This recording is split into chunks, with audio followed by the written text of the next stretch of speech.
안녕하세요. 김찬양입니다. 네, 파트 1의 연구실 안전 관련 법령 보실 건데요. 우리 1과목이라고 봐도 되겠죠? 1과목에서 가장 중요한 거는 연구실 안전법에 대해서 공부하시는 게 가장 중요해요. 그런데 챕터 1에서는 이제 연구실 안전 관련된 업무를 하실 때 상식적으로 아셔야 되는 부분에 대해서 겉핥기로 한번 보고 갈게요. 자, 우리 연구실 안전에서 업무를 보시면은 우리 연구실에는 어떤 관련된 안전 법령이 있는지 아셔야 되겠죠. 우선 첫 번째로는 연구실 공통적으로 걸려있는 법, 연구실 안전법이 있어요. 풀네임으로는 연구실 안전환경 조성에 관한 법률, 줄여서는 연구실 안전법, 더 줄여서 연안법 이렇게 부르죠. 그리고 두 번째로는 산업안전보건법이 있어요. 산업안전보건법은 보통 건설 현장이라던가 아니면 공장에 좀 해당되는 법이기는 한데요. 이제 연구실도 또 해당이 되는 연구실들도 있죠. 그래서 산업안전보건법에 해당되는 연구실의 경우에는요, 이 법도 지켜야 되고 연구실 안전법도 같이 지켜야 되는 부분이 있습니다. 네, 두 번째로는 화학가스 안전관리 법령을 보실 건데요. 이 관련된 부분은 우리가 이제 공부할 과목이 7가지 과목이 있죠. 그래서 화학이랑 가스는 3과목에서 나와요. 그래서 이제 3과목과 관련된 또 법이라고도 볼 수 있을 것 같은데요. 화학물질관리법도 있고 위험물 안전관리법, 고압가스 안전관리법, 액화석유가스, 도시가스, 폐기물관리법이 이제 화학가스와 관련된 법이 있습니다. 그 다음에 4과목은 기계물리안전관리죠. 그래서 이 기계물리안전관리와 관련된 법령으로는 산안법, 그리고 시설물, 원자력안전법, 폐기물관리법 이런 것들이 관련이 있고요. 그 다음에 생물 관련해서는 유전자 변형 생물체, 국가 간 이동 등에 관한 법률, 감염병, 그리고 폐기물관리법 관련이 있습니다. 이런 부분들을 지금 왜 알아야 되냐면 이제 업무를 하실 그 연구실이 어느 연구실이 해당이 되는지 확인을 하신 다음에 우리 연구실과 관련된 안전법령이 무엇이 있는지 찾아보시고 그리고 우리 연구실이 이 법에 해당이 되는지 안 되는지 확인하셔서 해당이 된다면 그 법을 준수하기 위한 노력들을 하셔야 되겠죠. 그다음 5번째로는 전기 소방안전관리 관련된 법령들이 있어요. 전기안전관리법, 화재 예방, 소방시설 설치에 관한 법률, 위험물 안전관리법 이런 것들이 있고요. 그리고 마지막 7번째 과목은 보건위생관리 및 인간공학적 안전관리 파트가 있죠. 그래서 거기에서는 산업안전보건법이나 폐기물관리법 같은 것들이 관련되어 있습니다. 네, 이제 챕터 2로 넘어가셔서요. 챕터 2, 연구실 안전환경 조성에 관한 법령의 개요부터 보실게요. 이제 법 안에 조항 하나하나 보시기 전에 개요부터 한번 볼게요. 우선 첫 번째로는 법률 체계에 대해서 보시면요. 우선 법이 있죠, 법. 연구실 안전환경 조성에 관한 법률, 법이 있고요. 그 아래에 시행령이 있고요. 그 아래에 시행규칙이 있어요. 자, 이 법이라는 거는 국회에서 제정하는 거예요. 국회에서 한번 제정하고 나면은 이걸 개정하는 것이 쉽지 않아요. 그렇기 때문에 법률을 통해서는 큰 틀에서 이제 법을 잡아주고요. 그리고 이 큰 틀 안에서 이제 조금 더 세세하게 들어간 게 시행령, 대통령이 제정을 하는 거죠. 시행령이 있고요. 또 그 안에서 더 세세하게 나타내는 시행규칙, 과학기술정보통신부 장관이 제정하는 시행규칙이 있습니다. 그래서 법률, 시행령, 시행규칙이 같이 얽혀 있다고 보시면 될 것 같아요. 그리고 그 안에 또 행정규칙이 있는데요. 행정규칙은 이 법률, 시행령, 시행규칙에 대해서 관련된 내용들 더 자세히 알려주는 고시와 훈령들이 있어요. 이거를 반드시 외우실 필요는 없고요. 그래서 개요니까 이 개념 정도만 보시면 돼요. 아, 연구실 안전법은 법과 시행령, 시행규칙이 있고 그 관련돼서 행정규칙들 이런 것들이 있구나 정도만 보시고서는 넘어가면 될 것 같아요. 네, 연구실 안전법의 법률 연역을 보실게요. 우선 이 연구실 안전법이 처음 등장하게 된 거는 2005년도에 제정을 하게 되었어요. 이 연구실 안전법 이름에서도 연구실을 안전하게 하겠다라는 그런 의지가 보이시죠. 자, 이 법이 생긴 이유는 서울대라던가 아니면 카이스트 같은 곳에서 연구실에서 사고가 좀 났었죠. 그런데 이런 사고가 발생을 했을 때 이제 사고 피해자들이 누구예요? 학생들이죠. 근데 학생들이면은 노동자가 아니에요. 그래서 산재보험의 사각지대에 있는 사람들을 좀 보호를 해야겠다 해서 나온 게 연구실 안전법이죠. 그래서 연구실 안전법을 통해서 그런 연구실에서 근무하는 학생들, 학생 연구자들까지도 보호를 하면서 연구실에서 일어나는 사고도 좀 줄이자 해서 나온 법이고요. 그래서 연구실을 안전하게 관리하기 위해서 그런 규정을 좀 작성을 해라. 그리고 연구실에 위험한 부분이 있는지 확인을 하자. 점검이나 정밀안전 진단 같은 거를 실시를 하자. 그리고 안전관리비 계상 의무를 해서 연구실에 대해서 안전 투자를 하게끔 하는 그런 의무 사항도 넣었고요. 그리고 보험을 가입해서 연구실에서 사고가 터지더라도 그렇게 산재보험 안 됐었던 그런 학생들도 보호받을 수 있게 하자. 이런 식으로 해서 법이 제정이 되게 되었어요. 그랬는데 법이 완벽하지는 않죠. 그래서 어떤 사고들을 거치면서 점점 계속 개정을 거쳐요. 개정을 계속하죠. 그러다가 최근에 2023년 10월에 또 개정이 되었어요. 그래서 우리가 이번에 24년도 시험을 준비를 하실 때 좀 교재를 고르실 때 좀 주의하셔야 되는 부분이 2023년 말에 개정된 부분이 있기 때문에 개정된 법으로 해서 이제 시험 문제가 나오겠죠. 그래서 개정된 것을 반영을 해가지고 또 시험에 나왔는지 이런 거 확인해 보시면 좋을 것 같아요. 그래서 저희 교재는 최근 개정된 내용을 통해서 교재 수록을 했습니다.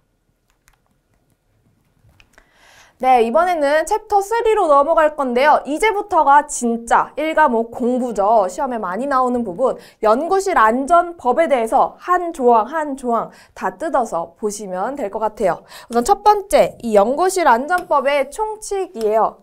목적을 보시면요. 제가 아까 말씀드렸죠. 연구실 안전법은 왜 생겼다? 연구활동 종사자를 보호하기 위해 생겼다. 그런 연구실 사고도 줄이고 연구활동 종사자를 보호하려고 생긴 법이다. 그게 목적에서도 잘 나타나요. 대학이나 연구기관에 설치된 과학기술 분야 연구실의 안전을 확보하겠다. 연구실의 안전을 확보하니까 연구실 안전법이 된 거죠. 그리고 그뿐만 아니라 연구실 사고로 인해서 피해를 적절하게 보상을 해서 연구활동 종사자의 건강, 생명을 보호한다. 라는 거예요. 19년도에 이제 경북대에서 화학 실험실에서 사고가 있었어요. 폭발 사고가 있던 거예요. 그래서 연구원들이 꽤 크게 다쳤어요. 그래서 이 연구원들이 이 치료를 받아야 되는 그 비용이 9억이 넘게 나온 거예요. 굉장히 큰 비용이죠. 이렇게 큰 비용이 나왔는데 그 당시에 연구활동 종사자들은 근로자가 아니죠. 산재보험이 안 돼요. 그러면 이 9억이라는 돈이 어디서 나와야 돼요? 학교에서 나올 수밖에 없겠죠. 그런데 학교에서는 관련된 근거 규정이 없다 해서 좀 이 사건이 쉽게 해결되지는 않았어요. 근데 연구활동 종사자는 이 연구 활동을 하다가 그런 폭발 사고를 당했고 크게 다쳤는데 어디서 보상해 주는 것도 없고 나는 막 화상을 너무 심하게 입어서 계속 입원한 상태고 그런 상태였죠. 근데 이런 연구활동 종사자가 원활하게 치료받으려면은 돈이 있어야 되죠. 적절한 보상이 있어야 되죠. 근데 그 당시에도 연구실 안전법이 있긴 했어요. 있긴 했는데 그 당시에 연구실 안전법에서의 요양 급여로 나온 거는 5천만 원 정도밖에 안 된 거예요. 그래서 9억에 턱없이 부족하죠. 근데 지금은 20억까지 보장이 되도록 이렇게 개정이 됐는데요. 어쨌든 이렇게 적절하게 보상해서 연구활동 종사자가 연구활동 중에 사고를 당하더라도 치료를 충분히 받을 수 있도록 하게끔 이렇게 보장을 해주도록 이렇게 법이 나올 수 있던 거죠. 그래서 연구실 사고로 인해서 사고를 당하더라도 연구활동 종사자가 충분히 잘 치료할 수 있도록 적절하게 보상하도록 하게끔 만드는 그런 목적도 있어요. 다음 세 번째 목적, 안전한 연구 환경을 조성을 해서 연구활동 활성화에 기여하겠다라는 거죠. 이제 연구실도 안전하고 연구활동 종사자도 충분히 보상할 수 있는 그런 안전한 연구 환경이 조성이 되면은 이제 연구활동 종사자는 두려움에 떨면서 연구하는 것이 아니라 열심히 연구할 수 있겠죠. 연구활동 활성화에 기여할 수 있는 이렇게 목적을 크게 보면 세 가지로 볼 수 있겠죠. 그래서 이렇게 세 가지로 볼 수 있으면 뭐를 조심하셔야 되냐면 우리는 문제를 사지선다로 푸셔야 되죠. 그럼 이 목적 세 가지 있으니까 연구실 안전법의 목적으로 옳지 않은 것은 하는 문제를 내기가 좋아요. 그래서 이 세 가지 목적 한번 봐주시면 좋을 것 같습니다. 네, 그 다음에 정의를 보실 건데요. 이 정의는 매년 문제에 출제가 되고 있어요. 그래서 용어가 나오고요. 이 용어에 대한 올바른 정의를 찾는 그런 문제들이 잘 등장을 하죠. 자, 첫 번째, 대학, 연구기관 등. 우리 목적을 잠깐 보시면요. 여기 대학 및 연구기관 등에 설치된 연구실의 안전을 확보한다라고 했죠. 그때의 대학, 연구기관에 대해서 정의를 통해서 구체적으로 말을 해주는 거예요. 만약에 법에서 대학, 연구기관 등에 대해서 이렇게 정의가 없었다라고 하면은 문제가 뭐냐? 제가 와플대학을 차려요. 저 와플 좋아하거든요. 그래서 와플대학을 차려요. 와플대학 가게를 차린 다음에 이 안에 한켠에 제가 연구실이라고 만들고서는 이 와플의 반죽을 연구하는 공간을 만들 거예요. 그러면 이 와플대학 안에 반죽 연구실, 이 연구실도 연안법에 의해서 제가 보장을 받을 수 있을까요? 그러면 안 되겠죠. 그래서 이 대학 연구기관 등에 대한 정의도 봐주시면 돼요. 그래서 대학 연구기관 등이라고 하면 우리가 상식적으로 생각하는 그 대학교, 연구기관들 생각하시면 돼요. 그래서 이거는 그냥 한번 눈으로 쓱 훑어보시면 될 것 같고요. 자, 두 번째로는 연구실. 자, 이 연구실도 뭐 반죽 연구실 이런 걸 포함시키면은 안 되겠죠. 그래서 연구실은 대학 연구기관 등이 연구 활동을 위해서 시설, 장비, 연구재료 등을 갖추어 설치한 실험실이나 실습실이나 실험 준비실을 의미를 하고요. 그리고 이 법에서 말하는 연구 활동이라는 것은 과학기술 분야의 지식과 관련되어 있는 그런 창조적인 활동을 연구활동이라고 해요. 뭐 실험, 실습 같은 것들도 포함하는 개념이라고 보시면 돼요. 네, 그 다음 네 번째부터는 이제 연구실 안전 조직에 관련된 사람들, 등장인물들이 나오게 돼요. 그래서 이거를 좀 이해를 쉽게 하기 위해서 대학교로 예를 들어서 말씀을 드릴게요. 자, 대학교에서 짱은 누구예요? 대학교에서 가장 높은 직위 누구죠? 총장님이죠, 총장님. 그래서 이 총장님이 연구 주체의 장이 되는 거예요. 연구 주체의 장.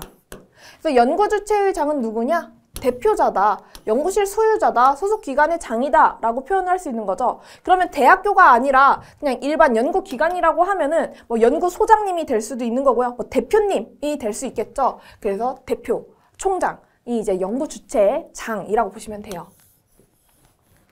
그러면 이 대학교 총장님 아래에는 여러 개의 연구실들이 있을 거예요. 여러 개의 연구실이 있어요. 뭐 유기화학 연구실도 있겠고요. A 연구실. 그리고 뭐 기계 연구실도 있을 수 있겠죠. 그리고 뭐 전기 연구실도 있어요. 그리고 뭐 생명과학 연구실도 있어요. 여러 개의 연구실들이 존재하게 되죠. 그러면 이 각각의 연구실마다 이 연구실을 담당하시는 교수님들이 있잖아요. 그래서 내가 원하는 공부를 하고 싶으면은 그 교수님 랩실에 이렇게 따라서 들어가죠. 그래서 연구실마다 교수님이 있어요. A 연구실에 특정 교수님이 있고요. B 연구실에도 어떤 교수님이 배치가 되어 있죠. C 연구실도 교수님이 있고 D 연구실도 그 D 연구실에 교수님이 계세요. 그럼 이런 교수님에 해당되는 사람은 누구냐? 연구실 책임자가 돼요. 연구실 책임자. 즉 연구실 책임자는 각각의 연구실마다 배치가 되어 있는 그림이라고 보시면 돼요. 그럼 5번의 연구실 안전환경 관리자는 뭐냐? 연구실 안전환경 관리자는 여기쯤 튀어나온다고 볼게요. 연구실 안전환경 관리자. 환경 관리자. 자, 이 대학교에도 이런 시설팀, 안전팀 이런 게 있죠. 그래서 이 안전팀에서도 이 안전팀 중에서도 연구실 안전 관련된 업무를 하는 사람이 있을 거예요. 그래서 연구실 안전 업무를 담당하는 안전팀의 일원이다라고 보시면 되겠죠. 그래서 연구실 안전환경 관리자가 있어요. 그래서 연구실 안전환경 관리자는 우리 대학교 전체적인 안전에 대한 업무를 수행하는 사람이에요. 그리고 각각의 교수님들은 연구실 책임자로 있는 거죠. 그래서 연구실 안전환경 관리자를 보면요. 연구실 안전과 관련된 기술적인 사항에 대해서 연구 주체의 장을 보좌를 해요. 연구 주체의 장, 총장님이 직접적으로 모든 연구실의 안전을 담당하진 않죠. 그래서 모든 연구실의 안전 관련된 뭐 자료들을 취합하고 그리고 각각 연구실마다 안전하려면 이렇게 해야 된다라고 지도 하는 역할들, 조언, 지도하는 업무라는 게 연구실 안전환경 관리자의 역할이에요. 연구실 책임자는 각 연구실마다 배치가 돼서 그 소속 연구활동 종사자를 직접 지도하고 관리하고 감독하는 그런 사람을 연구실 책임자라고 합니다. 그 다음 연구실 안전관리 담당자가 있어요. 이름이 뭔가 5번, 7번 이름이 좀 헷갈릴 수가 있겠죠? 여기는 안전환경 관리자, 안전환경을 관리하는 사람, 관리직이죠? 근데 연구실 안전관리 담당자, 담당하는 사람이에요. 실무를 하는 사람이죠. 연구실 안전에 대한 실무를 직접 수행하는 사람, 어떻게 보면은 안전반장이라고 보시면 돼요. 그래서 각각의 교수님들이 자기 연구실의 안전 관련해서 교수님이 직접 안전 일지를 쓰시고 직접 막 시약을 받아오시고 하시지는 않죠. 그래서 이 연구실 교수님들마다 연구실 안전관리 담당자를 뽑아요. 뭐 랩장이 될 수도 있고요. 아니면 안전관리만 담당 수행하는 그런 학생을 둘 수도 있겠죠. 그래서 이 담당자를 두어서요. 이 담당자가 직접 그 연구실의 안전관리라던가 아니면 사고 예방 업무를 수행하는 역할을 수행을 해요. 이 담당자 외에도 여러 명의 연구활동 종사자들이 이 랩실에 포함이 되어 있죠. 그래서 그냥 일반적으로 연구활동을 하는 사람들을 연구활동 종사자라고 불러요.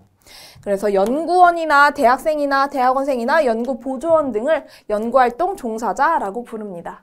지금 저는 이 조직도의 예를 대학교로 예로 들었는데요. 그냥 연구소로 해도 뭐 똑같이 보시면 될 것 같아요. 연구소라면 대표님이 있겠죠. 그리고 연구실 안전환경 관리자는 그 안전팀, 뭐 환경안전팀에서도 연구실 담당하는 사람이 연구실 안전환경 관리자가 될 거고요. 각각의 연구실이 있을 거고 연구실마다 뭐 책임자, 책임님 뭐 이런 분들 계시죠. 그래서 연구실 책임자가 있고 그 책임자 아래에 연구 안전에 대해서 실무를 담당하는 담당자가 있을 거고요. 나머지 연구원들이 이렇게 존재하게 되죠. 네, 그 다음으로 9번 연구실 안전관리사예요. 자, 이 연구실 안전관리사는 이 조직도에 포함되는 개념은 아니고요. 우리가 연구실 안전관리사 시험을 보죠. 그래서 시험을 봐서 통과를 해서 자격증을 발급받은 사람을 연구실 안전관리사라고 해요. 저는 처음 시험 때 합격을 해가지고 저도 연구실 안전관리사다 이렇게 표현을 할 수가 있겠죠. 그 다음 10번째, 11번째는 묶어서 같이 볼게요. 안전점검, 정밀안전진단, 이것은 무엇이냐? 사내에서 이루어지는 활동이라고 보시면 돼요. 회사 내부 혹은 우리 학교 내부에서 이루어지는 활동인데 안전점검은 우리 학교 안이, 우리 연구실 안이 안전한지 한번 검사를 하는 거예요. 스스로 점검을 하는 게 안전점검이에요. 그래서 이 안전점검도 근데 또 아무나 하는 것이 아니라 경험과 기술을 갖춘 자라고 해서 인적 자격 요건이 있어요. 그래서 이 자격 요건을 달성한 사람이 안전점검을 할 수 있고요. 그리고 또 점검 기구도 정해져 있는 것이 있어요. 그래서 그 점검 기구를 통해서 안전점검을 실시를 해야 됩니다. 그다음 정밀안전진단은 안전점검보다 뭔가 더 이름부터가 더 정밀하게 진단한다 이런 느낌이 있죠. 사고를 예방하기 위해서 위험한 것들, 위험성, 잠재적인 위험성까지도 발견을 하고요. 이런 잠재적인 위험성을 왜 찾아요? 나중에 위험할 수 있으니까 미리 찾아서 그걸 예방하고자 하는 거죠. 안전할 수 있도록 개선 대책을 수립을 목적으로 하는 그런 조사 평가를 정밀안전진단이라고 해요.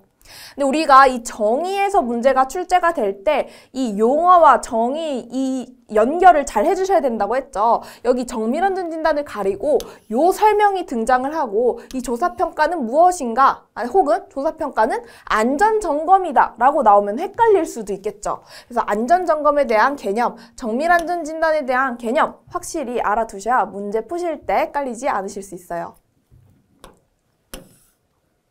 자, 그 다음 12번째 연구실 사고를 볼게요.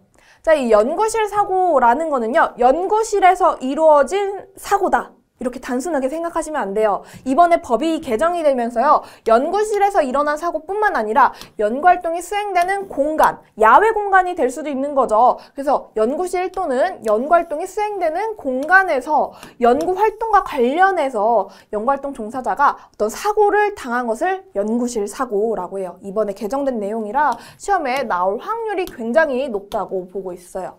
그러면 만약에 산에 있는 토양을 채취해서 분석하는 연구실이 있어요. 그래서 이 토양, 산에 있는 토양을 채취하기 위해서 등산을 한 거죠. 그래서 등산을 해서 토양을 채취하다가 사고가 났어요. 연구활동 종사자가 다쳤어요. 그리고 이건 연구실 사고라고 볼 수 있을까요? 네, 사고라고 볼 수 있겠죠. 왜냐하면 연구활동이 수행되는 공간이에요. 산도. 어떤 수행을 해요? 채취하는, 시료 채취하는 활동을 수행하고 있다가 사고가 난 거죠. 그래서 이제 연구실 사고를 이번 법 개정을 통해서 연구실뿐만 아니라 굉장히 넓은 범위 안에서도 연구활동과 관련해서 사고가 나면은 연구실 사고다라고 인정을 해주는 거죠. 그래서 이거는 올해 시험에 나올 확률이 굉장히 높다. 어떤 예시를 들어가면서 그 예시가 연구실 사고가 맞는지 이런 걸 판단하는 그런 문제가 나올 수도 있겠다 싶어요. 다음 13번째는 중대연구실 사고예요. 이 중대연구실 사고는 매년 문제 출제가 되고 있을 만큼 굉장히 중요한 개념이에요. 연구실 사고 중에서도 아주 중대하게 크게 터진 사고가 중대연구실 사고죠. 손해, 훼손의 정도가 굉장히 심각한 사고를 의미를 해요. 그래서 더 구체적인 기준이 있어요. 우리가 중대연구실 사고로 판단하는 기준 이 4가지 반드시 암기를 해주셔야 돼요. 우선 첫 번째 기준부터 보시면요. 1명 이상 발생한 사고예요.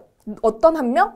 사망자 혹은 후유장애 부상자가 1명 이상 발생한 사고예요. 근데 이 후유장애도 1급부터 9급까지의 해당하는 부상자예요. 그래서 1명 이상 발생하면은 이건 중대연구실 사고다라고 본다는 거죠. 다음 두 번째, 동시에 2명 이상이에요. 어떤 게 동시에 2명? 3개월 이상의 요양이 필요한 부상자가 동시에 2명 이상 발생해도 중대연구실 사고예요. 그리고 또 동시에 5명 이상, 누가? 3일 이상의 입원이 필요한 부상을 입거나 아니면 질병에 걸린 사람이 동시에 5명 이상 발생했을 때 중대연구실 사고로 본다라는 거죠. 자, 마지막 4번째로는 중대한 결함으로 인한 사고예요. 그래서 중대한 결함으로 일어난 사고. 그래서 이 중대한 결함은 무엇인가? 그 다음에 바로 개념이 나오죠. 이것도 굉장히 중요해요. 시험 문제에 잘 나오고 있어요. 그래서 중대연구실 사고로 보는 4가지 기준에 대해서 반드시 암기해 주셔야 되고요. 특히 이런 숫자들에 대한 것들은 함정으로 잘 나오니까 확실히 알아두셔야 돼요. 그래서 이 중대연구실 사고 관련해서는 어떤 예시가 나올 거예요. 뭐 예를 들어서 동시에 어떤 질병에 걸린 사람이 4명이 발생했다. 뭐 이거는 중대연구실 사고로 볼 수 있냐 없냐 이런 문제도 출제가 될 수 있으니까요. 이 기준에 대해서 반드시 암기를 하셔야 그 기준에 따라서 중대연구실인지 아닌지 판단을 하실 수가 있겠죠. 그래서 4가지 반드시 외워주시고 중대한 결함으로 판단할 수 있는 방법도 아셔야 돼서 바로 볼게요. 자, 중대한 결함. 그럼 이 중대한 결함이란 무엇인가? 이것도 시험에 계속 나오고 있다고 말씀드렸죠. 중대한 결함으로 보는 케이스들. 자, 첫 번째로는 화학물질 관리법에 따른 유해화학물질. 두 번째, 산업안전보건법에 따른 유해인자. 그리고 과학기술정보통신부령으로 정하는 독성가스 등 유해화학물질이나 유해인자나 독성가스 같은 것들이 누출되거나 관리 부실했을 때 이때 중대한 결함이라고 해요. 그래서 얘네가 누출되는 게 중대한 결함인데 누출돼서 사고가 발생했다라고 하는 것은 중대한 결함이 발생해서 사고가 발생했다라는 거죠. 중대한 결함이 발생해서 사고가 발생하면 중대연구실 사고다라고 판단을 할 수가 있는 거죠. 그래서 그렇게 연결해서 보시면 되고요. 다음 두 번째, 전기사업법에 따른 전기설비의 안전관리 부실도 중대한 결함으로 본다. 그리고 유해위험설비의 부식균열 파손, 그리고 시설물 구조와 안전에 영향을 미치는 집안치마 균열 누수 부식, 그리고 인체에 심각한 위험을 끼칠 수 있는 병원체 누출도 중대한 결함이라고 본다는 거죠. 제가 처음으로 시험 봤던 게 2022년도인데 2022년도에 실기시험 같은, 그러니까 2차 시험에서는 이제 직접 필답형으로 시험을 봐야 돼요. 그래서 직접 서술형으로 글을 써야 되는데 그 당시에 시험 문제가 중대한 결함에 대해서 5가지를 쓰시온가 4가지를 쓰시온가 뭐 그런 문제였어요. 그건 직접 이건 외워서 써야 되는 거였잖아요. 그만큼 외워서 쓰라는 만큼 굉장히 중요한 문제이기 때문에 여러분들도 중대한 결함 이 5가지 케이스들 다 암기를 하고 계셔야 되겠죠. 네, 그 다음 유해인자예요. 화학적, 물리적, 생물학적 위험 요인 등 연구실 사고를 발생시키거나 아니면 연구활동 종사자의 건강을 저해할 수 있는 인자. 쉽게 말해서 위험한 거, 그냥 위험한 거는 다 유해인자라고 불러요. 그래서 유해인자라고 해서 꼭 화학 물질이거나 아니면 어떤 기계라던가 이렇게 눈에만 보이는 게 유해인자 아니고요. 뭐 소음이라던가 레이저, 뭐 이런 것들, 방사능 이런 것도 다 유해인자로 포함을 시켜서 보시면 돼요. 그래서 그냥 위험한 거 유해인자라고 이해해 주시면 되겠죠. 다음에 이제 연구실의 위험도에 대해서 보실 건데요. 연구실을 우리가 고위험 연구실, 중위험 연구실, 저위험 연구실 이렇게 세 가지 단계로 나누고 있어요. 그래서 이것도 또 중요해요. 연구실의 케이스를 보고 그 연구실은 고위험인지 중위험인지 저위험인지 판단하는 것에 대해서도 또 문제가 나올 수가 있어서 우리가 이 기준도 외워주셔야 되겠죠. 우선 첫 번째로는 가장 위험한 연구실, 고위험 연구실부터 보실게요. 자, 이 고위험 연구실이라는 거는 연구개발 활동 중에 연구활동 종사자 건강의 위험을 초래할 수 있는 유해인자를 취급하는 연구실을 의미한다라고 해요. 그래서 이 고위험 연구실이랑 같은 용어로 보시면 되는 게 정기적으로 정밀안전 진단을 실시하는 연구실, 그냥 같은 말이라고 보시면 돼요. 그래서 고위험 연구실은요, 정밀안전진단을 정기적으로 실시해야 되고요. 정기적으로 정밀안전진단을 실시해야 되는 연구실은 고위험 연구실이다. 이렇게 완전 같은 거다 라고 이렇게 보시면 될 것 같고요. 그러면 이 고위험 연구실로 판단할 수 있는 기준은 무엇인가? 세 가지 케이스가 있어요. 화학물질관리법에 따른 유해화학물질을 취급하는 연구실, 고위험 연구실이고요. 산업안전보건법에 따른 유해인자를 취급하는 연구실도 고위험 위험실, 고위험 연구실. 그리고 과학기술정보통신부령으로 정하는 독성가스도 고위험 연구실로 볼 수가 있어요. 이 유해화학물질, 유해인자, 독성가스 어디서 보셨죠? 방금 봤죠? 방금 살짝 위로 올리면은 우리가 중대한 결함이라고 판단하는 것, 유해화학물질과 유해인자와 독성가스가 있잖아요. 결국 이 말은 뭐예요? 고위험 연구실에서 이런 유해인자가 누출됐다라는 건 중대한 결함이고요. 고위험 연구실에서 이런 유해인자가 누출돼가지고 사고가 터졌다 하면은 중대 연구실 사고로 보겠다라는 거죠. 그래서 고위험 연구실 다루는 유해인자 뭐예요? 유해화학물질, 유해인자, 독성가스 이 세 가지 암기해 주시면 되죠. 그래서 여기서 말하는 유해화학물질은요. 화학물질관리법에서 정의되어 있는 유해화학물질을 의미하고요. 여기서 말하는 유해인자는 산업안전보건법에서 정의하는 유해인자를 말하고요. 여기에서 말하는 독성가스는 과학기술정보통신부령으로 정의하는 독성가스라고 볼 수 있는데요. 이 기술정보통신부령을 보시면 결국에는 과학가스 안전관리법 시행규칙이에요. 그래서 뭐 지금은 뭐 1차 시험이라서 상관없지만 2차 시험 때 만약에 요 고위험 연구실에 대한 세 가지 케이스를 써야 되면은 화학물질관리법에 따른 유해화학물질, 산업안전보건법에 따른 유해인자, 과학기술정보통신부령에서 정하는 독성가스 이렇게 쓰셔도 되고 독성가스는 고학가스 안전관리법 시행규칙에 따른 독성가스 이렇게 쓰셔도 상관없어요. 같은 말이에요. 그래서 우리가 보셔야 되는 건 유해화학물질과 유해인자, 독성가스 요 세 가지 중에 어느 하나라도 취급하면 우리가 고위험 연구실로 봐야 된다라는 거죠. 네, 그 다음에 저위험 연구실을 보실게요.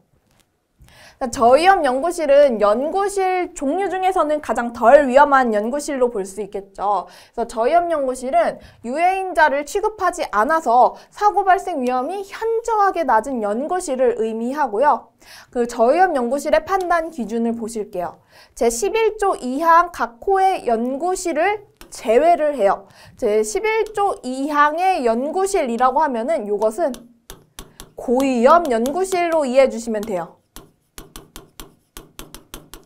그래서 시험을 보시다가 시험지에 제11조 2항의 연구실 뭐 이런 말이 나오면은 이게 뭐야? 라고 하지 마시고요. 아, 고위험 연구실인가 보다. 이렇게 이해해 주시면 돼요. 그래서 이 고위험 연구실은 빼야지 저위험 연구실이 되겠죠. 고위험 연구실 빼고 그리고 또 뭘 빼야 돼요? 중위험 연구실을 빼야 저위험 연구실이 되겠죠. 그래서 중위험 연구실, 화학물질이나 가스, 생물체 조직, 적축물 세포, 혈액 같은 거 취급하는 연구실. 그러니까 화학물질인데 우리가 유해화학물질이라고 정의되어 있는 화학물질 말고 그 외 화학물질들 있죠. 화학물질, 가스, 그리고 생물체 관련된 것들 사용해도 저위험 연구실에 해당이 되지 않아요. 그럼 얘네들은 중위험 연구실에 해당이 되겠죠.